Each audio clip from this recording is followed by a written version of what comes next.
자, 구약성경 711페이지 에스라서 2장의 말씀을 볼 차례입니다. 에스라서 2장 1절에서 2절까지 그리고 61절에서 67절까지 이렇게 두 부분을 우리가 오늘 아침에 읽도록 하겠습니다. 먼저 에스라서 2장 1절과 2절의 말씀을 우리 같이 읽습니다. 시작. 옛적에 바벨론 왕 느부갓네살에게 사로잡혀 바벨론으로 갔던 자들의 자손들 중에서 노임을 받고 예루살렘과 유다도로 돌아와 각기 각자의 성읍으로 돌아간 자, 곧 스룹바벨과 예수아와 느헤미야와 스라야와 르엘라야와 모르드게와 빌산과 미스발과 비그에와 르홈과 바나 등과 함께 나온 이스라엘 백성의 명수가 이러하니. 61절부터 67절까지 또 같이 읽겠습니다. 시작. 제사장 중에는 하바야 자손과 학고스 자손과 바르실레 자손이니, 바르실레는 길르앗 사람 바르실레의 딸 중에 한 사람을 아내로 삼고 바르실레의 이름을 따른 자라. 이 사람들은 계보 중에서 자기 이름을 찾아도 얻지 못하므로 그들을 부정하게 여겨 제사장의 직분을 행하지 못하게 하고, 방백이 그들에게 명령하여 우림과 둠밈을 가진 제사장이 일어나기 전에는 지성물을 먹지 말라 하였느니라.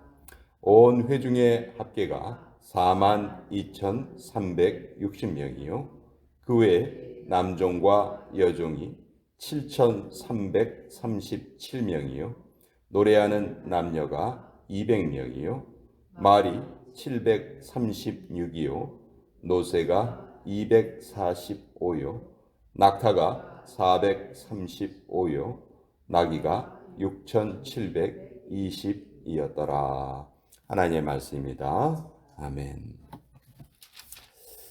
자, 오늘 우리가 읽은 에스라서, 이 에스라, 느헤미야, 에스더 이 세 권의 역사책은 유다가 망한 이후의 내용을 기록하고 있습니다. 그래서 우리가 보통 포로기의 역사다, 포로기 이후의 역사다.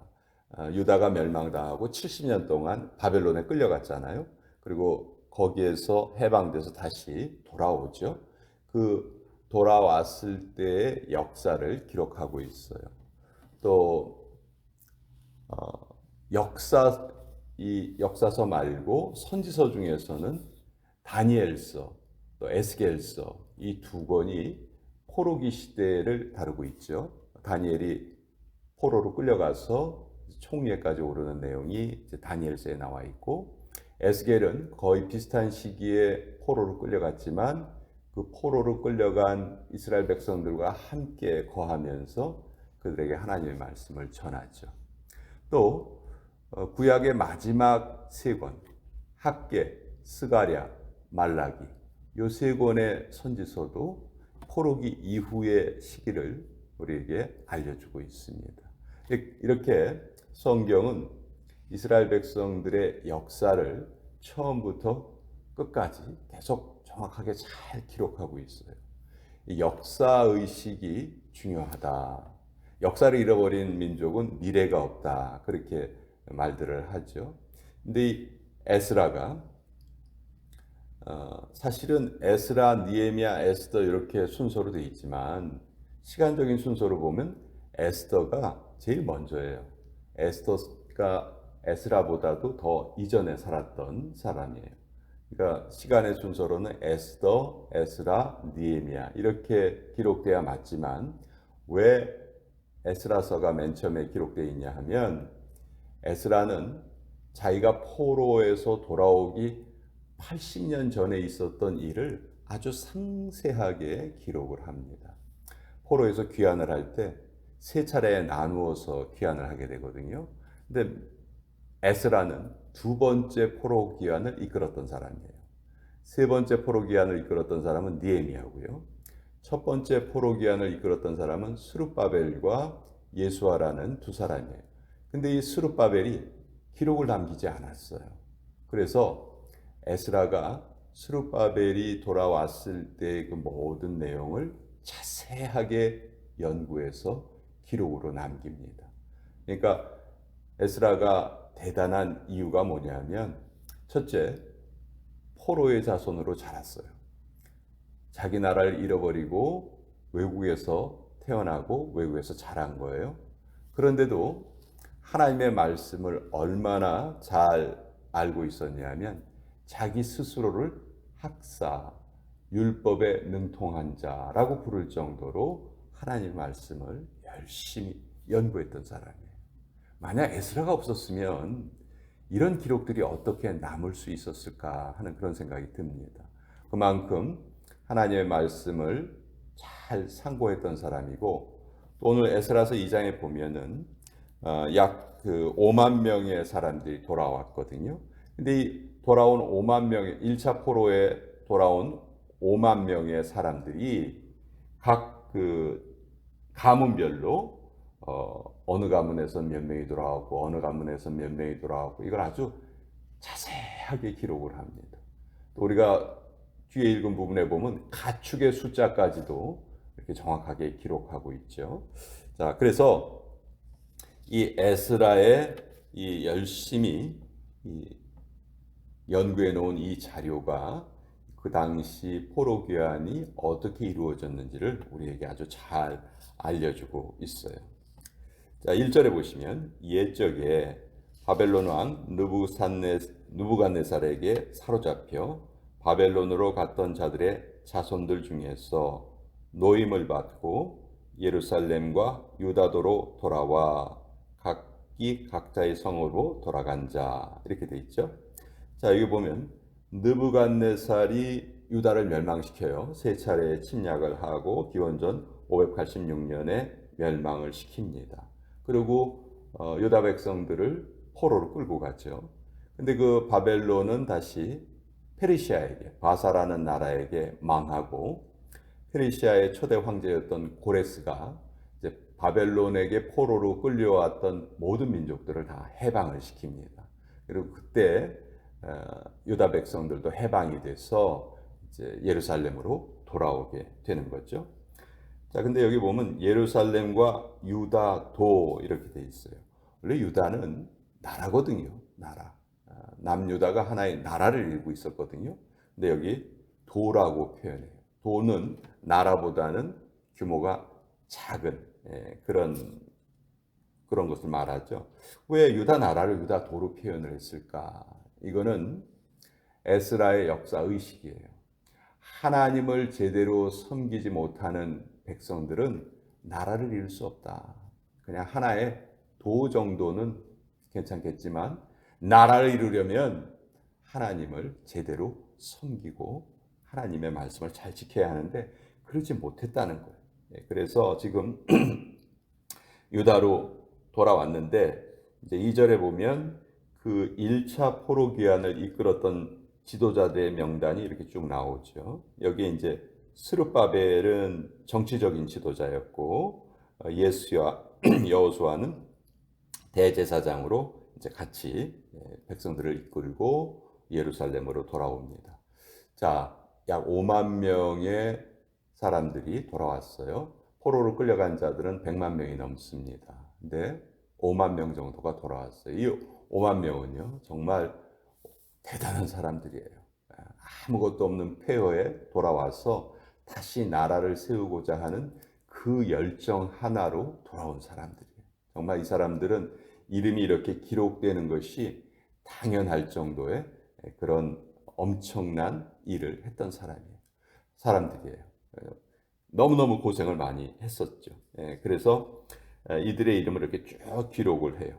그런데 우리가 뒤에 읽은 부분은 좀 이상한 내용이 나오죠. 자, 제사장 중에 몇몇 그 가문이 있는데, 이 가문의 사람들 62절에 보면 이 사람들은 계보 중에서 자기 이름을 찾아도 얻지 못함으로 그들을 부정하게 여겨 제사장의 직분을 행하지 못하게 했다. 여러분, 제사장이 어떤 사람들만이 제사장이 될 수 있는지 아시죠? 레위 지파 사람들만 제사장이 될 수 있어요. 근데 이 나라가 망하고 포로로 끌려간 다음에 그 자기 가문의 역사를 제대로 기록을 못했다는 거예요. 지금 에스라가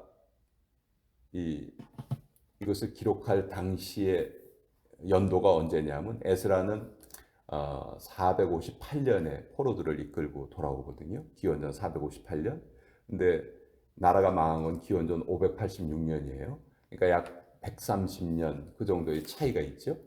그 130년 동안 바벨론에 끌려가서 나중에 바벨론이 이제 페르시아에 망하고 페르시아 통치하에서 살아가던 유대인들 중에 자기 가문의 역사를 제대로 기록하지 못하고 내가 도대체 어느 자손인지 그것조차도 모르는 사람들이 있었다는 거예요.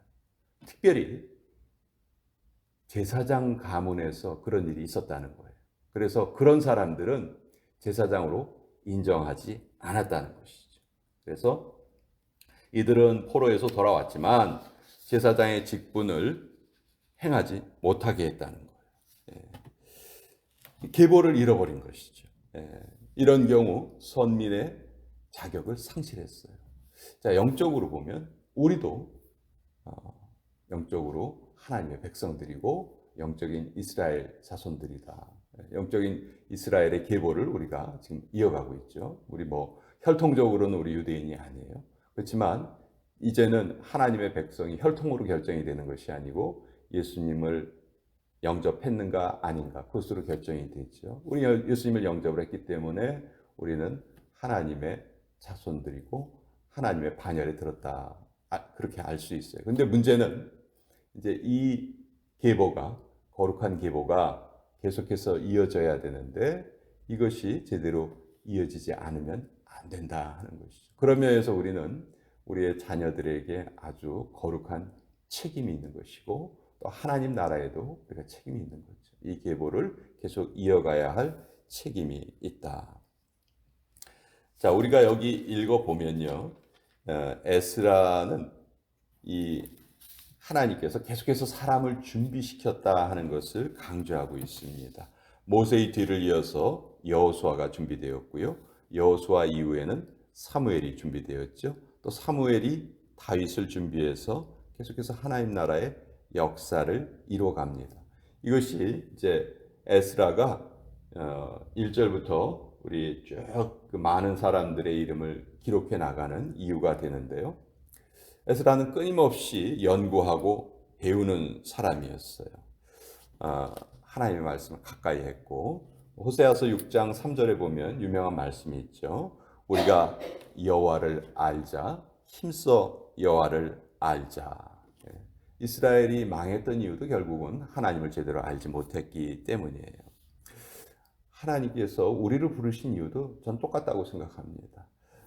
에스라처럼 하나님의 말씀을 배우고 학습하고 또 이렇게 열심으로 가까이 하는 그 모습이 우리에게 있기를 하나님이 바라신다는 것이죠. 그래서 우리의 삶에 특별히 이제 우리 뭐 교회 지도자를 세우거나 이럴 때 그분이 평소에 말씀을 잘 공부했던 분인가 그런 것을 우리가 살피는 이유가 바로 거기에 있는 것이죠.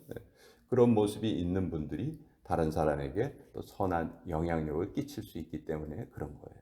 그래서 우리는 과거의 신앙에 머물러 있으면 안 됩니다.